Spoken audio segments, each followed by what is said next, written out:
말씀의 제목 따라 하겠습니다. 예수님을 위한 헌신. 시작. 예수님을 위한 헌신. 세렌디피티라고 하는 말이 있습니다. 이 말의 뜻은 뜻밖의 기쁨, 뜻밖의 행운, 뜻밖의 축복, 이런 뜻을 갖고 있어요. 무슨 일을 했는데 그 일을 할 때는 전혀 생각 못했던 일인 거죠. 내가 어떤 일을 할 때 이 일을 통해서 이런 기쁨이 있어, 이런 은혜가 있어, 이런 축복이 있어, 이런 생각지도 못했던 그런 역사가 일어나는 것을 세렌디피티라고 하는 겁니다. 호레이스 월폴이라고 하는 1700년대의 작가가 있는데 그가 쓴 동화 세렌딥의 새 왕자라고 하는 동화에서 이 말이 생긴 거예요. 세렌딥은 지금으로 말하면은 스리랑카라고 그래요. 그 왕국에 왕이 있었는데 이 왕에게는 세 아들 왕자가 있는 거예요. 그런데 이 왕자들이 자기 나라에서는 더 이상 배울 게 없다고 아버지가 생각을 했어요. 그래서 이 세 아들을 멀리 외국으로 여행을 보낸 거예요. 얘들아, 너희들 해외여행하고 오너라. 그랬더니 이제 이 세 아들은 야, 우리가 해외여행 가는구나. 야, 가서 즐겁게 놀자, 재밌는 시간 보내자 이러고 해외여행을 떠났어요. 근데 막상 여행을 하는 도중에 생각지도 않은 일들이 생기잖아요. 그러니까 그런 뜻하지 않은 경험을 하게 되고 그 경험을 통해서 생각지도 못했던 어떤 깨달음과 배움을 얻게 되고 그리고 그 배움을 통해서 그 여행하는 기간 동안 예상하지 못했던 그 세 아들이 점점 성장해 가고 있게 되는 것이죠. 자, 여기에서 이 세렌디피티, 뜻밖의 행운, 뜻밖의 기쁨, 뜻밖의 축복, 이런 말이 생겨난 겁니다. 제가 오늘 서두에 여러분에게 이 말씀을 드리는 이유는 오늘 우리가 읽은 이 본문 말씀 안에는 바로 뜻밖의 은혜, 뜻밖의 축복, 뜻밖의 영광이 있기 때문에 이 말씀을 드리는 거예요. 세 남매가 있었어요. 나사로, 마르다, 마리아 세 남매가 있었습니다. 이 세 남매가 잔치 자리를 마련했어요. 예수님을 위해서. 그래서 예수님과 제자들을 자기 집에 마련한 잔치에 초대를 한 거예요. 자, 오늘 본문 2절 보시면은요. 거기서 예수를 위하여 잔치할세 마르다는 일을 하고 나사로는 예수와 함께 앉은 자 중에 있더라 그랬어요. 그러면 이 세 남매가 왜 갑자기 예수님을 위해서 잔치를 베풀었느냐? 여러분, 우리가 전장 11장에 보면 어떤 사건이 있었습니까? 바로 오빠 나사로가 죽었는데 예수님께서 살려주셨죠. 그러니까 예수님께서 살려주신 것이 너무 감사해서 이제 이 세 남매가 잔치를 베푼 겁니다. 자, 오늘 1절 보시면 유월절 엿새 전에 예수께서 베다니에 이르시니 이곳은 예수께서 죽은 자 가운데서 살리신 나사로가 있는 곳이라 그랬습니다. 그런데 오늘 본문 말씀이 시작할 때 아주 의미심장한 한 단어로 시작하는데 그것은 유월절 엿새 전에라고 하는 단어로 시작한다는 거예요. 여러분, 이 유월절이 어떤 유월절이냐면 예수님께서 십자가에 못 박혀 죽으시는 유월절입니다. 그렇다면 오늘 잔치가 벌어지는 날은 어떤 날이에요? 앞으로 6일 후에 예수님께서 십자가에 비참하게 사형당하시기 바로 6일 전에 벌어진 잔칫날이라는 거죠. 그런데 여러분, 제가 이 요한복음의 비밀을 푸는 코드를 누누이 말씀을 드렸는데 혹시 기억하십니까? 예수님은 다 알고 계신다는 거예요. 이게 요한복음의 비밀을 푸는 열쇠입니다. 지금 잔치를 마련한 나사로, 마르다, 마리아는 아무것도 몰라요. 그냥 우리 오빠를 살려주신 거 감사해서 예수님과 제자들 청하여서 잔치를 베풀어 드리는 거예요. 마련해 드린 거예요. 섬겨 드리는 거예요. 그거밖에 몰라요. 그런데 우리 예수님은 다 아신다. 뭘? 앞으로 6일 후에 십자가에 못 박혀 죽게 된다는 것을 예수님은 알고 계세요. 그렇다면 지금 여러분 이 날이 잔치 받을 날이 아니죠. 만일 이 세 남매도 6일 후에 예수님께서 십자가, 이 세상에서 가장 비참한 그런 십자가에 사형당하시게 될 거를 알았다면 6일 전에 즐거운 잔치를 마련을 했겠습니까? 못하죠. 그런데 우리 예수님은 아시는데 어떻게 이 잔치 자리를 받으셨냐 이거예요. 얘들아, 지금이 잔치할 때가 아니다 라고 하지 아니하시고 예수님은 잔치를 허락하셨고 잔치를 지금 받고 계신다라고 하는 거예요. 여러분 지금 예수님의 마음이 즐거운가? 전혀 그렇지 않으십니다. 여러분 오늘 본문 말씀보다 딱 20절만 지나가면 오늘 요한복음 12장 27절 말씀 보시면 예수님이 이렇게 말씀하시죠. 지금 내 마음이 뭐하니? 괴로우니 무슨 말을 하리요? 아버지여 나를 구원하여 이때를 면하게 하여 주옵소서. 그러나 내가 이를 위하여 이때에 왔나이다. 예수님 지금 너무너무 괴로우신 상황. 그래 지금 잔치자리란 말이에요. 웃고 즐기고 맛있는 거 먹는 자리란 말이에요. 예수님께서 얘들아 지금 내 마음이 잔치 받을 마음이 아니다 지금. 그러니 나 잔치 못하겠다 라고 하지 아니하시고 예수님은 지금 그 즐거운 잔치를 허락하셔서 잔치자리에 계신다라고 하는 겁니다. 그럼 예수님은 왜 이 잔치를 허락하셨느냐? 왜 이 잔치에 참여하고 계시느냐? 때도 아니고 마음도 아니신데 왜 예수님은 이 잔치자리에 다 함께 하고 계시느냐? 세 남매도 모르고 제자들도 모르지만 예수님만이 알고 계시는 놀라운 영적인 비밀이 그 안에 숨겨져 있기 때문에 예수님께서 허락하신 거예요. 그래서 오늘 우리는 바로 그 영적인 비밀이 무엇인지를 오늘 말씀을 통해서 우리가 깨달으려고 하는 겁니다. 아마 한참 잔치가 무르익어 갈 때인 것 같아요. 제 생각에 한참 잔치가 무르익어 가는데 그때 갑자기 이 막내 마리아가 향유 옥합을 가져와 가지고는 예수님의 발에다가 그 향유를 붓고 자기의 머리카락으로 그 발을 막 닦아드리는 겁니다. 3절 보십시오.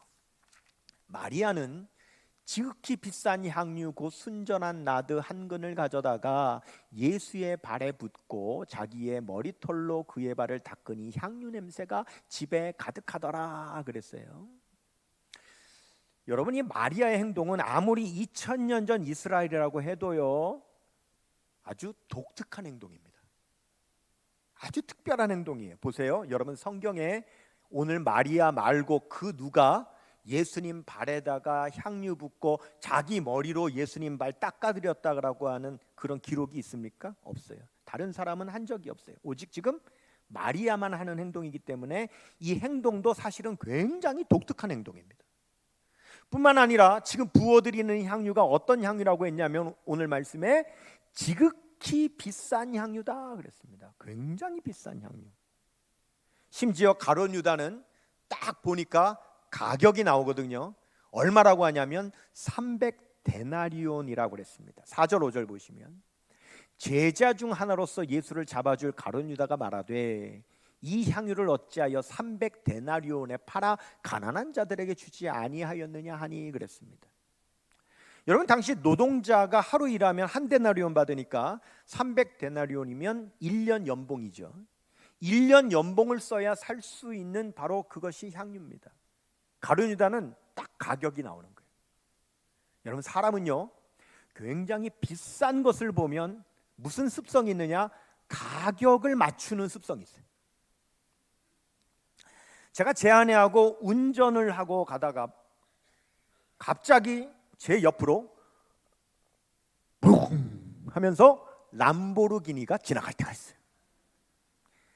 그런데 이런 람보르기니는 왜 조용히 안 지나가고 꼭 티를 내면서 지나가는지, 꼭 자기 지나간다고 붐 하면서 지나갑니다. 그러면 꼭 저는 제 아내에게 여보 저 차 있지? 저거 10억은 한다. 꼭 가격을 매겨요. 남자만 그런 거 아닙니다. 여자들은 누가 비싼 핸드백을 매면 오 저거 백화점에서 300만 원은 한다. 사람은 비싼 걸 보면 가격을 매기는데 가룟 유다도 그 향유가 너무 비싼 향유니까 저거 300데나리온짜리라고 가격을 매기는 거예요. 그러면 여러분 마리아가 예수님에게 부어드리려고 그 비싼 향유를 샀냐? 성경학자들은 추측하기를 샀다기보다는 돌아가신 부모님에게 유산으로 받은 것일 거다 이렇게 추측합니다. 그러니까 얼마나 귀합니까? 그런데 그 귀한 향유를 지금 예수님 발에 부어드리고 있다는 거죠. 자, 그럼 여러분 이 마리아가요 이 향유 예수님께 부어드리기 전에, 이것이 부모님께 받은 유산인데 부어드리기 전에 오빠하고 언니하고 상의를 했을까요? 안 했을까요? 에? 했을 것 같아요? 안 했을 것 같아요? 제 생각에는 안 했을 것 같아요.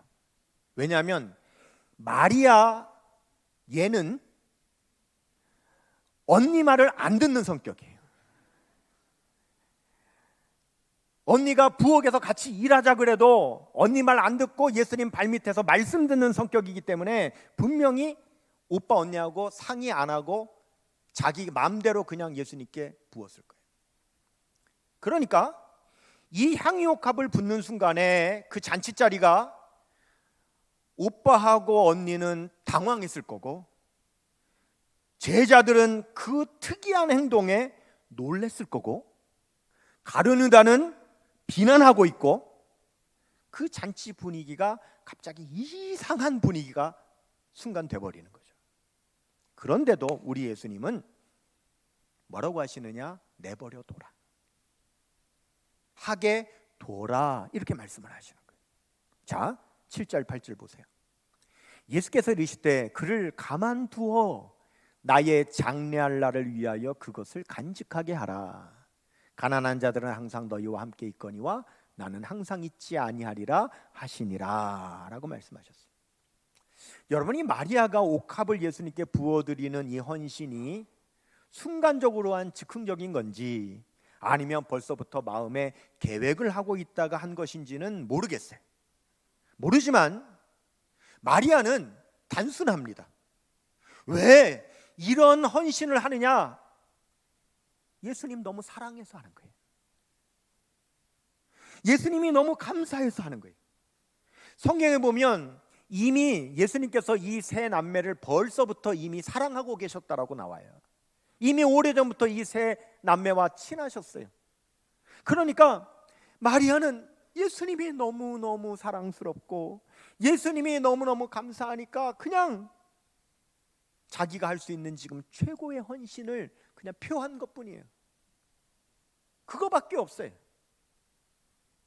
그런데 놀랍게도 마리아도 모르고 남매들도 모르고 제자들도 모르지만 지금 이 잔치하는 자리가 어떤 자리냐, 지금 마리아가 부어드린 향유가 어떤 향유냐, 이것은 바로 앞으로 엿새 후에 예수님께서 우리를 구원하기 위하여 십자가에 못 박혀 죽으실 때 그 죽음 앞에 예수님을 섬겨드리는 마지막 잔치고, 예수님께서 십자가에 못 박혀 죽으신 것이 유월절 전날이기 때문에 당시 유월절 다음 날, 그러니까 유월절 이 안식일에는 아무것도 할 수 없으니까 예수님께서 안식일 전날 죽으셨는데 빨리 예수님을 장례 치러야 되기 때문에 급하게 장례 치르느라고 남의 무덤 빌려다가 거기에 안치만 했지 장례를 위해서 그 조의를 표할 수 있는 그 어떤 장례도 하지를 못했단 말입니다. 그런데 마리아는 몰랐지만, 아무도 몰랐지만 예수님 아시는 것은 바로 지금 그 향유를 부어 드리는 것이 바로 우리 예수님의 장례를 조의하는 가장 귀한 바로 조의라고 하는 것을 예수님께서 말씀하시는 거죠. 몰랐다, 이건 몰랐다. 이 마리아가 향유를 부어드린 이 사건은 마태도 기록했고요, 누가도 기록했고요, 요한도 기록했는데 이 같은 사건에 대한 마태의 기록에 보면은 예수님께서 또 하신 말씀이 기록되어 있는데, 이 사건에 대해서 마태복음 26장 13절 말씀 보면, 내가 진실로 너희에게 이르노니 온 천하에 어디서든지 이 복음이 전파되는 곳에서는 이 여자가 행한 일도 말하여 그를 기억하리라 하시니라. 이 말씀을 하셨어요. 자, 그런데 여러분, 이 말씀 13절 그대로 다시 보여주세요. 자, 여러분 이 말씀 보세요. 자, 이 말씀이요, 과거의 어떤 일에 대해서 예수님께서 지금 설명해 주시는 말입니까? 아니면 명령하시는 말씀입니까? 아니면 앞으로 이루어지게 될 일에 대해서 예언하시는 말씀입니까? 잘 보세요. 뭐 하시는 말씀이죠? 예언하시는 말씀이죠. 복음이 전파되게 되면, 그 복음이 전파되게 되는 바로 그것, 즉 복음을 듣고 예수님을 믿게 된 사람들, 그 사람들은 이 사건을, 이 여자가 하는 이 행동을 다 듣게 될 것이고, 그리고 그 여인의 행동을 다 기억하게 될 것이다라고 예언하신 거예요. 아멘입니까? 그렇다면 놀라운 사실은 이 예수님의 예언이 지금 이 자리에서도 예언이 이루어지고 있다는 거죠. 지금 우리도 복음을 듣고 예수님을 믿은 우리가 지금 이 이야기를 듣고 있고 이 여인의 행동을 지금 기억하고 있으니, 이 예수님의 예언은 오늘 우리에게도, 오늘 이 자리에게도 지금 이 예언이 이루어지고 있다라고 하는 사실이죠. 아멘입니까? 그것은 우리 예수님은 지금 십자가에 못 박혀 죽으시는 것까지만 보시는 것이 아니라 그 이후까지도 보시는 건데, 그것은 뭐냐? 지금 예수님의 생각은 온통 무엇으로 가득하냐? 예수님께서 십자가에 못 박혀 죽으심으로 온 인류가 구원받게 되는 이 십자가 사건에 예수님의 생각은 가득하시죠. 그런데 우리 예수님은 구원받는 것으로 끝나는 것이 아니라 그 이후에 예수님으로 말미암아 구원받은 사람들이 앞으로 어떻게 살아가야 될 것까지도 예수님은 생각하고 계시는 겁니다. 자, 여러분 보세요. 여러분은 예수님을 믿고 구원 받으셨습니까? 그러면 앞으로 여러분들은 구원 받아야 될 사람이 아니죠. 그건 이미 이루어졌습니다. 그러니까 지금 여러분들은 구원 받아야 될 일이 여러분의 일이 아니라 이미 예수님으로 말미암아 구원받은 자로서, 하나님의 자녀로서 내가 어떻게 살아가야 할 것이 우리들의 삶의 과제지요. 예수님은 지금 예언적으로 그 말씀을 하시는 겁니다. 이 마리아의 행동을 우리도 듣고 예수님을 믿은 우리들도 앞으로 어떻게 살아가야 될지를 이 마리아의 행동을 통해서 우리도 깨닫고 우리도 그렇게 살아가야 되기 때문에 주신 말씀이고, 예수님이 그래서 허락하신 사건이라는 거예요. 이것이 예수님이 오늘 때가 아님에도 불구하고 잔치를 허락하셨고, 오늘 예수님께서 지금 기름 부음을 받거나 어떤 잔치를 받으실 만한 마음의 상태가 아님에도 불구하고 예수님께서 그 잔치를 받으신 이유가 뭐냐? 바로 이것 때문에 예수님을 믿고 구원받은 우리들이, 하나님의 자녀들이 어떻게 살아가야 하는지를 말씀해 주시기 위해서 예수님께서 지금 이 모든 잔치를 허락하셨다는 거죠. 그러면 우리는 어떻게 살아야 합니까? 우리는 예수님을 위해서 살아야 돼요. 예수님을 위하여 잔치 예배 드려야 하고, 예수님을 위하여 향유 헌신을 드리며 살아야 돼요. 여러분, 오늘 말씀 보면 2절에 예수를 위하여 잔치할세 그랬고, 7절에 나의 장례할 날을 위하여 그랬습니다. 즉 오늘 본문 말씀의 잔치와 향유는 다 오직 예수님을 위하여의 포커스가 맞춰져 있습니다. 예수님을 위하는 거예요. 여러분, 오늘 말씀 어디를 봐도 나사로를 위하여 잔치했다는 말씀이 없고 마리아를 위하여 향유를 부었다는 말씀이 없습니다.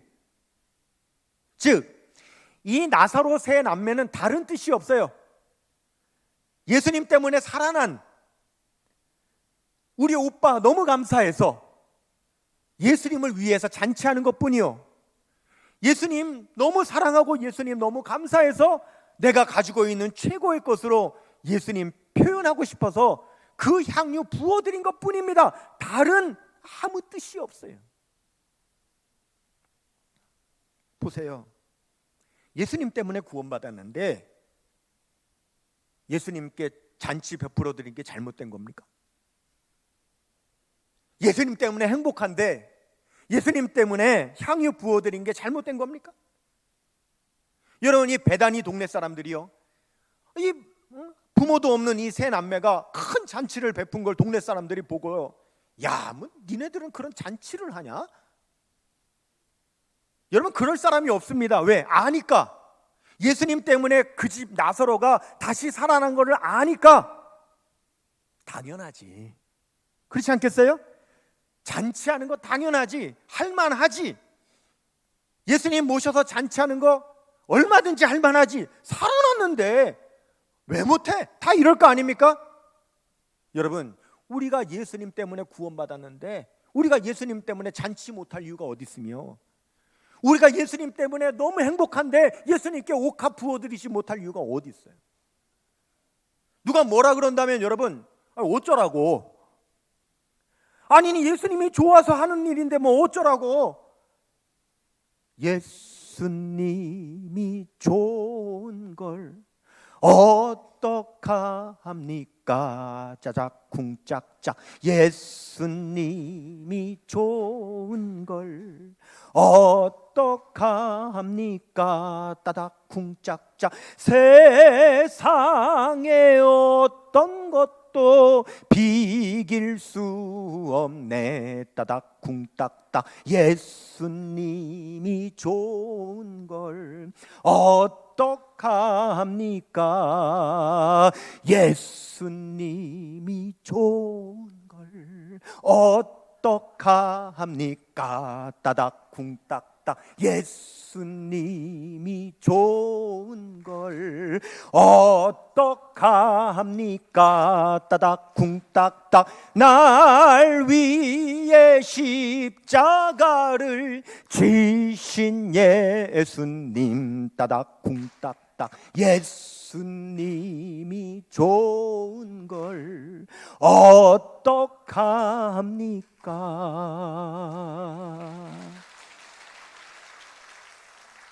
뭐가 잘못됐어? 내가 구원받았는데, 나를 위해 십자가에 못 박혀 죽으신 예수님 때문에 구원받았고 하나님의 자녀가 되었고 지금 믿음으로 사는 게 이렇게 행복한데, 예수님 사랑하는데 잔치, 예수님을 위해서 잔치해 드리는 게 당연하죠. 예수님을 위해서 옥합 부어 드리는 게 당연하죠. 그런데 몰랐다는 거죠.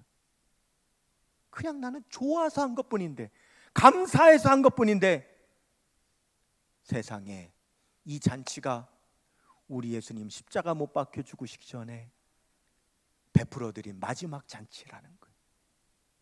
예수님 그 어떤 조의도 없는 그런 장례를 치르셨는데 그보다 앞서 예수님의 장례의 조의를 표하는 가장 귀한 기름 부음이었다는 걸 몰랐다.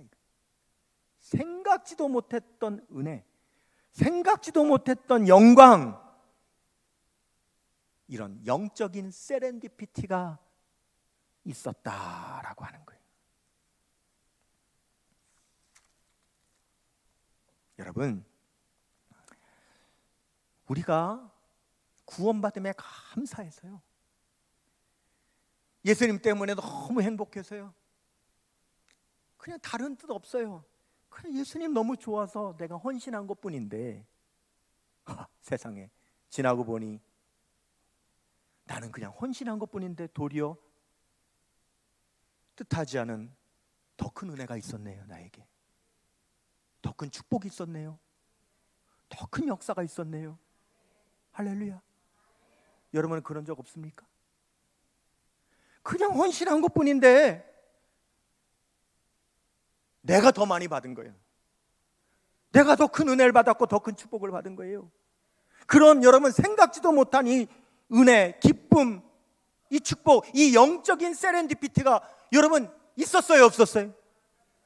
예, 생각해 보세요. 있었어요. 예수님 뭐라고 하세요? 이 복음이 증거되는 곳마다 이 여인이 한 행동이 전해질 뿐만 아니라 기억되리라. 이건 뭐냐면 바로 이 영적인 세렌디피티, 이것이 우리에게도 있다는 것을 여러분 오늘 예배 가운데 기억하게 되리라. 이거 예수님의 예언인 겁니다. 오늘 이 우리가 말씀을 들을 때에 마리아에게 있었던 그 영적인 세렌디피티가 있었던 것처럼 우리도 동일하게 그냥 사랑해서 헌신한 것뿐인데 우리가 더 은혜를 많이 받고 더 축복을 많이 받았구나라고 하는 사실을 오늘 우리가 기억하게 될 거라는 거. 맞아요. 여러분, 제가요 결혼하기 직전까지 요 가련동 청구성심병원 뒤에 살았습니다. 그리고 결혼을 하자마자 저는 일산 탄현에 살았습니다. 25살에 결혼해서 27에 아들을 낳았습니다. 그때 저 강원도 대관령에서 전도사로 오라는 거예요. 가본 적도 없는데, 어딘지도 모르는데 강원도 대관령에서 오래요, 전도사로. 그래서 어떻게 해요? 한번 선을 보러 가보긴 해야 되잖아요. 그래서 저하고 아내하고 동서울 시외버스 터미널에서 시외버스 타고, 그때는 고속도로도 없었습니다.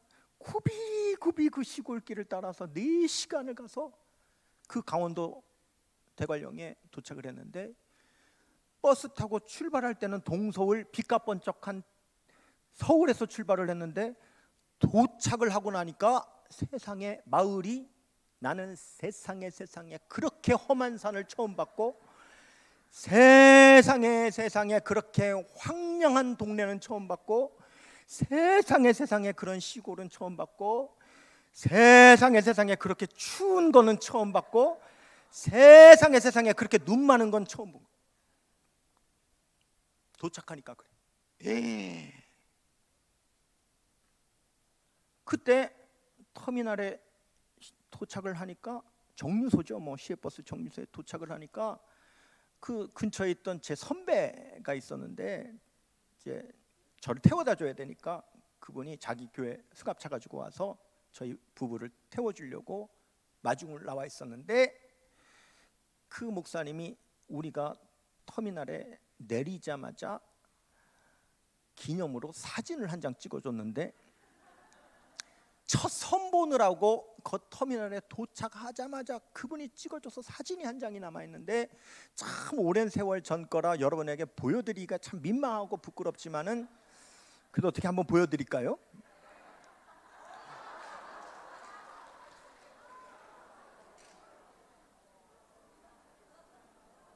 터미널에 내리자마자 찍은 사진이.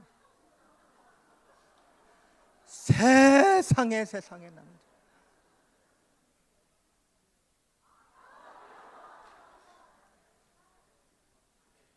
막상 살아야 될 사택이, 강원도 그 대관령 영하 25도 30도인데 살아야 될 사택이 양철집이에요, 양철집.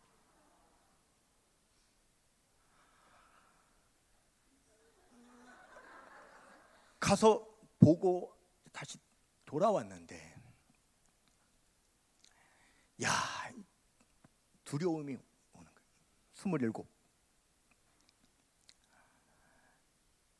야, 이거 어떻게 해야 되나? 물론 가서 이제 기도해보고 결정하겠습니다 하고 왔으니 기도를 해야 되는데, 사실 이미 제가 마음 안에 부정적인 마음을 먹고 기도하는 거니까, 원래 기도할 때는 하나님, 주님의 뜻이 무엇입니까? 이렇게 기도를 해야 되는데, 그것이 아니라 내 마음 안에 이미 부정적으로 결정을 다 해놓고 기도를 하니까 하나님의 응답이 안 들리죠. 답답한 거예요. 하나님의 응답이 없어요.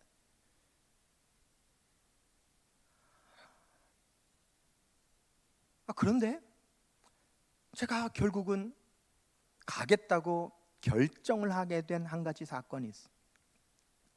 사실 저는 그때까지 진짜 아무것도 없는 사람이었습니다. 학부를 마치고 대학원을 못 가가지고 2년 동안이나 대학원도 못 가고 있는 전도사였고, 결혼을 해가지고 자식까지 있는데도 가장으로서 진짜 빈털털이었어요. 아무것도 없는 사람. 여러분, 기도를요 깊이 하다 보면은, 이 기도가 깊어지면 여러분들 경험할 겁니다. 이 찬양이 나오게 돼 있습니다. 기도가 깊이 들어가면 나도 모르게 찬양을 하게 됐어요.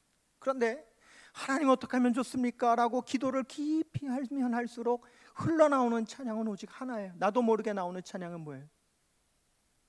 그거는요, 몸 밖에 드릴 것 없어 이 몸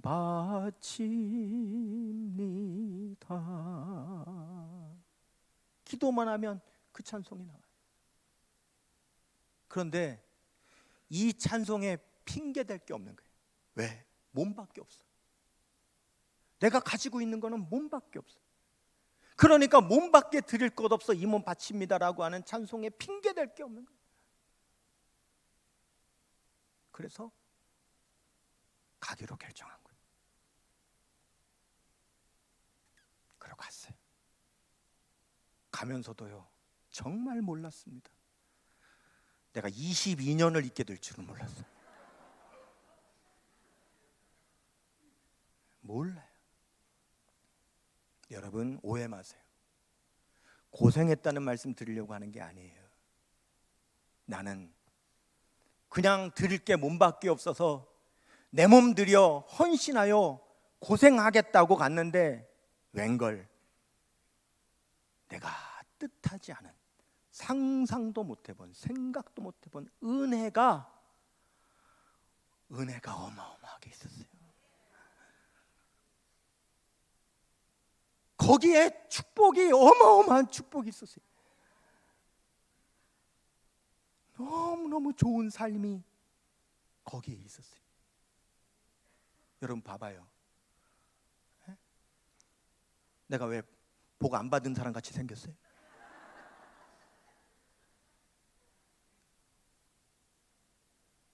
생각도 못했는데, 기대도 못했는데, 상상도 못했는데,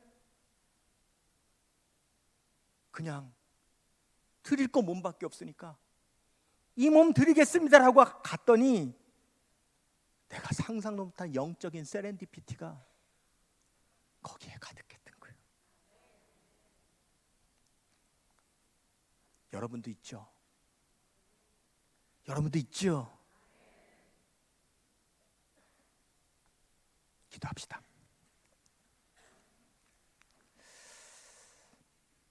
예수님 사랑합니다. 예수님 감사합니다. 그래서 예배 드리고, 그래서 예물 드리고, 그래서 헌신하는 것 뿐입니다. 그런데 내가 상상도 못한, 우리가 은혜를 더 받네요. 축복을 더 받네요. 하나님 감사합니다. 이런 영적인 세렌디피티가 있다니 너무 감사합니다. 예수님의 이름으로 기도합니다. 아멘.